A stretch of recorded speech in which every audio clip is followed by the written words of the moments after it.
NCP এবং জামায়াতের জোট ঘোষিত হয়েছে গতকাল। নির্বাচনী সমঝোতা এভাবে তারা বলছেন। শুধু এনসিপি না, জনাব অলি আহমেদের নেতৃত্বাধীন এলডিপি জামায়াতে ইসলামী জোটের সাথে যুক্ত হচ্ছে। আমি এবি পার্টিকে দেখলাম না, আমার ধারণা ছিল এবি পার্টিও তাদের সাথে যাচ্ছে না। আমি নিশ্চিত নই এবি পার্টি তাদের আলোচনা এখনও শেষ করতে পারেননি, এমন কোনো পরিস্থিতি হয়েছে কিনা। যাই হোক, এনসিপির ভেতরে যা যা হচ্ছে তার ভবিষ্যৎ কি হতে পারে। এবং একটা ইন্টারেস্টিং তথ্য, গতকালই আমি একটা টকশোতে শুনে আসলাম যে সরকারের কেউও নাকি খুব চেয়েছিল বা কেউ খুব চেয়েছিল এনসিপি জামাতের সাথে যাক। কী ঘটলো আমরা দেখলাম। জামায়াতে ইসলামীর পক্ষ থেকে একটা সংবাদ সম্মেলন করা হলো, সেখানে ঘোষণা দেওয়া হলো। এরপর এনসিপির পক্ষ থেকে জনাব নাহিদ ইসলাম, জনাব আক্তার হাসনাত আবদুল্লাহ তারা একটা সংবাদ সম্মেলনে আসেন এবং আক্তার এবং নাহিদ কথা বলেন। আমি যে যুক্তি তারা দিয়েছেন এটাকে আসলে ভ্যালিড রিজন বলে মনে করি না। এগুলো প্রত্যেকটা আদতে নির্বাচনী সমঝোতা জিততে চাওয়া, সংসদে যেতে চাওয়া, এটাকে আমি খারাপভাবে দেখছি না। কিন্তু যেটা হয়, রাজনীতিবিদরা পেটের কথা মুখে সবসময় বলে ফেলেন না, তারা তাদের অন্য একটা ন্যারেটিভ সামনে আনেন। তো জনাব নাহিদ যে ন্যারেটিভ এনেছেন সেটা হচ্ছে এইরকম, তিনি বলছেন তারা সারা দেশ থেকে লোকজনের কাছ থেকে নমিনেশন যারা নিতে চায় তাদেরকে আহ্বান জানিয়েছেন, তারা এসছেন। একটা পর্যায়ে তাদের তিনটা দল, আমরা জানি এবি পার্টি, এনসিপি এবং রাষ্ট্র সংস্কার আন্দোলন, এই তিনটা দল মিলে একটা গণতান্ত্রিক সংস্কার জোট নামে একটা জোট করেছিল, সংস্কারকে হাইলাইট করে। তার পরবর্তীতে উনি বলতে চাইছেন, ওনার বক্তব্য থেকেই আমি বলছি যে ওসমান হাদি যখন হত্যাকাণ্ডের শিকার হলেন তখন সব প্রেক্ষাপট পাল্টে গেল। নানা রকম সংশয়, এই বুলেট তাদের দিকে বা অন্য কারো দিকে আসতে পারে। এই প্রেক্ষাপটে তারা বলছেন যে নির্বাচনটা যেন সঠিক হয়, ঠিক হয় এবং প্রতিদ্বন্দ্বিতাপূর্ণ হয়। সে কারণেই তারা মনে করেছেন এই জোটটা করা দরকার। আই এম নট কনভিন্সড, একেবারেই নই। এমনিতেই যদি বলি, আসলে একটা দল ডিসিশন নিয়েছে, তারা এবারই যতটা সম্ভব ভালো করতে চায় নির্বাচনে, সংসদে যেতে চাইলে মানে পারলে সংসদে যেতে চান। সুতরাং তারা বিএনপির সাথে আলোচনা করবেন, জামায়াতের সাথে আলোচনা করবেন, এটাই স্বাভাবিক ছিল। আসলে এই ন্যারেটিভটা তৈরি করতে হচ্ছে, কারণ হলো যতই হাস্যকর শোনাক, কারণ হচ্ছে তারা নয়া বন্দোবস্তের কথা বলছিলেন। তারা জামায়াতের বিরুদ্ধে আসলে খুবই টাফ কথাবার্তা বলছিলেন রিসেন্ট টাইমসে, খুবই টাফ কথাবার্তা। তাদের একাত্তরের ভূমিকা নিয়ে, তাদের ধর্মভিত্তিক ফ্যাসিবাদ নিয়ে গুরুত্বপূর্ণ নেতারা কথা বলেছেন। ইভেন জনাব নাহিদ ইসলাম বলছেন যে সংস্কারের ব্যাপারে বা জামায়াত ইসলামী হোক, এনসিপির যারা এটার পক্ষে আছেন, এই নির্বাচনী সমঝোতার পক্ষে আছেন, তারা বলার চেষ্টা করছেন আসলে সংস্কারের মতো ইস্যুতে তাদের খুবই ঐক্যমত্য রয়েছে। আমরা নিশ্চয়ই ভুলে যাইনি, যেদিন জুলাই সনদ স্বাক্ষরিত হয়, যেখানে এনসিপি যায়নি, সেখানে জামায়াত ইসলামী যাওয়ার পর জনাব নাহিদ ইসলাম একটা স্টেটাস দিয়েছিলেন যেখানে খুব কঠোরভাবে এই সংস্কারের সব কিছু ধ্বংস করার জন্য তিনি জামায়াতকে দায়ী করেছিলেন। জামায়াত এই লোয়ার হাউসে পিআরের মতো আলোচনাকে সামনে এনে সব কিছু শেষ করেছে সংস্কারকে। সুতরাং সংস্কারের ব্যাপারে জামায়াতের প্রতি কঠোর অভিযোগ এনসিপিরই ছিল। সেই জায়গা থেকে তারা এখন বলছেন এটা নাকি তাদের মিল আছে। যাই হোক, আমি জাস্ট কথাগুলো সামনে এনে রাখলাম। আমি বারবার বলছি, যেভাবে বলা হচ্ছে এতেও দোষের কিছু নাই। সারা পৃথিবীতে এই ধরনের চর্চা আছে, কিন্তু আমাদের এই অঞ্চলে তো আছেই। আমরা ঠিক একেবারে সঠিক ভেতরে যে কথা আছে, যে কারণ আছে, সেটা তো বলবো না। প্রধান কারণ, আবারও বলছি, এনসিপি চায় এই নির্বাচনেই জিতে সংসদে যেতে। সেটার জন্য তারা বিএনপির সাথে আলোচনা করেছিল, ফলপ্রসূ হয়নি। তারা এখন জামাতের সাথে গেছেন। কিন্তু এই যে জামাতের সাথে গেলেন, এটা নিয়ে খুব গুরুত্বপূর্ণ দুটো তথ্য একটু দিতে চাই। আর এটাও কথা বলবো যে এনসিপিকে ভেঙে নতুন কোনো দল হতে পারে কিনা সেটাও। আচ্ছা, জামাতের সাথে যাওয়া নিয়ে যদি বলি, সেটার খুব ইন্টারেস্টিং একটা অভিযোগ বলবো। আমি আঙ্গুল তুলেছেন ডক্টর তাসনুভা জাবিন, খুব দীর্ঘ একটা স্টেটাস দিয়েছেন। আমি আপনাদেরকে অনুরোধ করবো পুরো স্টেটাসটা একটু পড়ে ফেলবেন।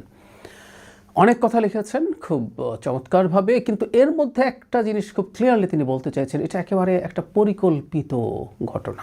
মানে এই যে যাবতীয় যা ঘটলো এতদিন ধরে, এনসিপি তৈরি হওয়া, এনসিপি এরপর যা করলো, যা করে এসে শেষ পর্যন্ত যেভাবে তারা জামাতের সাথে জোটে গেল, এটাকে তিনি পরিকল্পিত দাবি করছেন।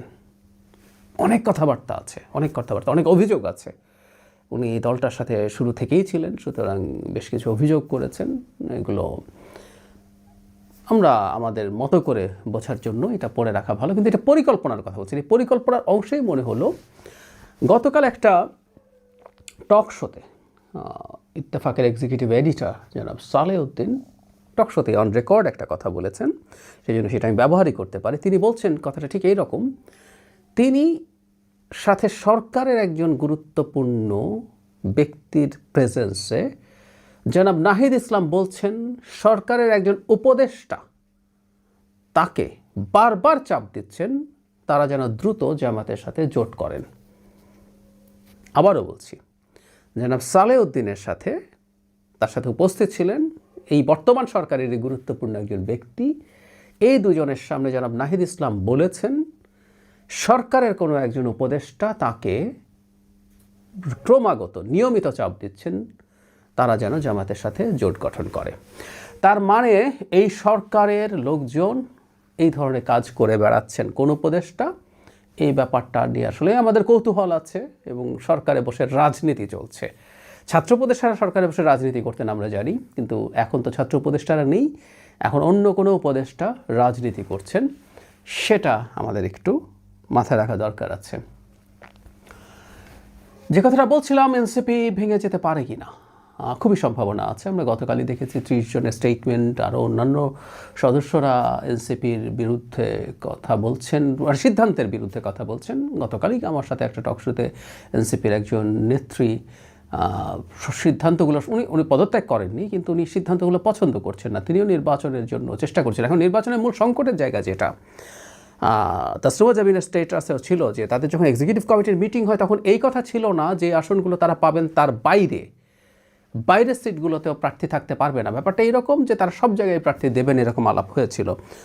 এবং যখন মানে এনসিপির দিক থেকে এটাকে শুধু একটা নির্বাচনী জোট বলা হয়, কথাটা আসলে খুব সোজা না, তাই না? কারণ হচ্ছে যখন জোট হয় তখন এনসিপি 30টা আসনে নমিনেশন পেল, ইসলামী আন্দোলন এর চাইতে বেশি পাবে, এটা কতটুকু পাবে আমরা নিশ্চিত না, বেশি হবেই। তো এর এনসিপি তার সিটের বাইরে তার কোথাও ক্যান্ডিডেট দিচ্ছে না, তাকে কাজ করতে হবে অন্য দলগুলোর জন্য, জামায়াত ইসলামী, ইসলামী আন্দোলন সহ যারা প্রায় সবই তো আসলে ইসলামিস্ট দল, তাদের যে প্রার্থী আছে তাদের পক্ষে এনসিপিকে ক্যাম্পেইন করতে হবে। এনসিপির পক্ষে তারাও ক্যাম্পেইন করবে, এদের ক্ষেত্রেও তাদেরকে করতে হবে। ফলে যেটা দাঁড়ালো, এনসিপি যে বলছে এটা আদর্শিক না, টু সাম এক্সটেন্ট এটা ওইদিকে চলে যায়।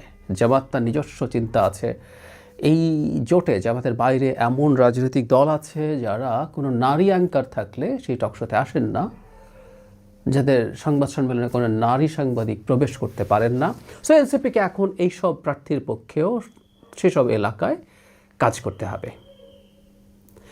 তাহলে আমরা বুঝতে পারছি এটাকে এত হালকাভাবে দেখা ঠিক হবে না। যাই হোক, যেটা বলছিলাম ভেঙে পড়তে পারে কিনা, তার মানে যেটা দাঁড়ালো যে অনেকে তো নির্বাচন করতে চাইতেন, যে জামাত তাদেরকে ছাড় না দিল, এখন যেটা হতো সেটা হচ্ছে না, বেরিয়ে এসে কেউ স্বতন্ত্র নির্বাচন করছেন আর কেউ নির্বাচনই করছেন না। পরিস্থিতি এখন ওই জায়গায় চলে গেছে। তাসরিমা জাবিনের কথা বলছিলাম, তিনি পদত্যাগ করছেন, কিন্তু তিনি পরবর্তীতে স্ট্যাটাস দিয়ে জানিয়েছেন তার রাজনীতি কিন্তু শেষ না। একইভাবে যারা পদত্যাগ করবেনও, তাসলিম যারা কোনো দলে যাননি কিন্তু তিনি নির্বাচন করছেন, ভেরি মাচ পলিটিক্যাল অ্যাক্টিভিটি, এবং যারা বেরিয়ে আসবেন তারা একটা দল করতেও পারেন। যারা মাহফুজ আলম একটা স্ট্যাটাস দিয়েছেন, সেই স্ট্যাটাসের ভিত্তিতে আমরা এভাবে কথা বলতে পারি। মাহফুজ আলমের স্ট্যাটাসে খুবই ইন্টারেস্টিং একটা জিনিস আছে, সেটা হচ্ছে আমরা প্রায় বলতাম তিনি সরকারে বসে আদতে ছাত্রদের দল তৈরির পেছনে কাজ করছেন, এবং দল তৈরি হয়ে যাওয়ার পর তিনি তাদেরকে নানাভাবে সরকারে থেকে নানাভাবে ইনভলভ থাকছেন। এটাকে আমরা আনএথিক্যাল বলছিলাম। খেয়াল করি উনার স্ট্যাটাসে এটা আছে, নাগরিক কমিটি ও এনসিপি জুলাইয়ের গঠনমুখ সারির নেতৃত্বে সংগঠিত হয়েছিল। এ দুটি সংগঠনে আমার জুলাই সহযোদ্ধারা থাকায় গত 1.5 বছর, একটু মন দিয়ে শুনবেন, আমি চাহিবা মাত্র তাদেরকে পরামর্শ, নির্দেশনা এবং পলিসিগত জায়গায় সহযোগিতা করেছি। একদম ক্লিয়ারলি বলছেন উনি এই দল তৈরির পেছনে ক্রমাগত কাজ করে গেছেন, বহুবার বলেছি আমরা। দুইয়ে তিনি অনেক কিছু বলছেন, নানান রকম ভালো ভালো কথাবার্তা ছিল, রাজনৈতিক অর্থনৈতিক বন্দোবস্ত, ফ্যাসিবাদের বিরুদ্ধে সাংস্কৃতিক লড়াই, সামাজিক ফ্যাসিবাদ, ব্লা ব্লা ব্লা, এগুলো উনি বলেছেন, কিন্তু ওরা সহযোদ্ধারা এগুলো ধারণ করতেন। এরপর খেয়াল করে উনি লিখছেন এনসিপিকে একটা বিগ জুলাই আমব্রেলা আকারে স্বতন্ত্র উপায়ে দাঁড় করানোর জন্য আমি সকল চেষ্টাই করেছি, কিন্তু অনেক কারণেই সেটা সম্ভব হয়নি। এনসিপিকে দাঁড় করানোর চেষ্টা মাহফুজ আলম করছেন সরকারে বসে বসে। স্বীকৃতি দিলেন, তাকে ধন্যবাদ। সো আমরা এতদিন যে অভিযোগগুলো করেছি এগুলো মোটেও ভুল ছিল না, অনেকেই জানতেন। যে একেবারে এটা ইস্যু না, ইস্যু হচ্ছে তিনি আসলে এই দলে যাচ্ছেন না এরকম বলছেন। আবার একটা পত্রিকায় এরকম নিউজ এসছে জনাব আসিফ এবং জনাব মাহফুজকে কোনোভাবে জামাত নমিনেশন দিতে চায় না। যারা ওয়াসিফের বিরুদ্ধে দুর্নীতির অভিযোগ আছে, আমি আবারও বলছি অভিযোগ আছে, এরকম বলা হয়েছে। আর যারা মাহফুজ মওদুদিবাদের বিরুদ্ধে, জামাতের বিরুদ্ধে খুব টাফ কথাবার্তা বলেছেন এসব কারণে। তো যাই হোক, সেজন্যই কিনা বা নিজে না আমি জানি না, কিন্তু তার লাস্ট প্যারাগ্রাফের দুটো লাইন এরকম: নূতন রাজনৈতিক অর্থনৈতিক বন্দোবস্ত সম্ভব ও বাস্তব, বিকল্প মধ্যপন্থী তরুণ ও জুলাই শক্তির উত্থান অত্যাসন্ন। আগেও তিনি বলছেন এটা শেষ হয়ে যায়নি এদের সম্ভাবনা। তো তাহলে বিকল্প মধ্যপন্থী, আসলে এই জামাতের সাথে যাওয়ায় সবচেয়ে বেশি রিয়্যাক্ট করছেন এনসিপির মধ্যপন্থী এবং কিছু বামপন্থী মানুষ আছেন। তারা আদতে শেষ পর্যন্ত কতদিন আর দলে থাকতে পারবেন আমি নিশ্চিত নই, কারণ আমি মনে করি এই জোটটা লম্বা হতে যাচ্ছে। এটা নির্বাচনী জোট বললেও, কারণ আগামী নির্বাচনে বিএনপি জিতছে, খুব কমফোর্টেবলি জিতবে। তারপর আসলে যেটা দাঁড়াবে, বিএনপির বিরুদ্ধে আন্দোলন, আলোচনা, সমালোচনা সব করার ক্ষেত্রে তারা একসাথেই থাকতে চাইবেন এবং পরবর্তী নির্বাচনে চ্যালেঞ্জ করার জন্য তাদের জোটবদ্ধ থাকাই হয়তো বেটার হবে। সেই বিবেচনায় তারা একসাথে থাকবে। তখন সেই জার্নিতে মধ্যপন্থী যারা আছেন তারা কতটা আসলে থাকতে পারবেন, মানে শুধু জামায়াতে ইসলামী না, এটাতে আমি প্রায় বলছি যে এর আগের যে দলগুলো ছিল, এই ইসলামী দলগুলো, এর মধ্যে ডান থেকে বেশ উগ্র ডান পর্যন্ত রাজনৈতিক দল আছে এখানে, তাদের সাথে এনসিপির মধ্যপন্থী বামপন্থীরা খুব বেশি দিন আসলে থাকতে পারবে বলে মনে হয় না। তাহলে এই সম্ভাবনা আছে যে নির্বাচনের আগে হয়তো হবে না, কিন্তু নির্বাচনের পরে এই যে জুলাইয়ের মধ্যপন্থী যে ছাত্ররা আছে তারা একটা নতুন রাজনৈতিক দল তৈরি করতেও পারেন। আর এনসিপির যে অংশটা এখানে থেকে যাবে, আমি মনে করি না এই অংশটা খুব বেশি থ্রাইভ করবে। এই অংশটা আসলে আস্তে আস্তে দুর্বল হয়ে পড়বে, দুর্বল হতে থাকবে। আমি গতকালের ভিডিওতে এটা বলার চেষ্টা করেছি। এটাকে খুব বেশি শক্তিশালী হয়ে উঠতে জামাত দেবে না তার নিজের স্বার্থে, কারণ তাকে ছাপিয়ে চলে যাওয়ার সম্ভাবনা থাকবে। বরং জামাতের একটা যে সারাক্ষণ ধর্মীয় জোট, পুরোটাই একটা ধর্মীয় জোট, এটাকে বিএনপি বাইনারিতে কনভার্ট করে ফেলতে পারতো ইলেকশনে এনসিপিকে নেওয়ার মাধ্যমে, সেটা খানিকটা চাপা দেওয়া গেছে। এবং ইন্টারন্যাশনাল কমিউনিটির সামনেও দেখানো যাবে যে এটা ঠিক সেই অর্থে ধর্মীয় দল বা ইসলামী দলের একটা জোট না, এর বাইরেও মধ্যপন্থী মধ্যডান দলটল আছে। এটার বেনিফিটটা তারা নিয়ে নিতে পারলো। সো জামাত গেইন করেছে, এনসিপির জন্য ভালো কিছু হয়নি, যদিও সব কিছু ভবিষ্যতই বলবে।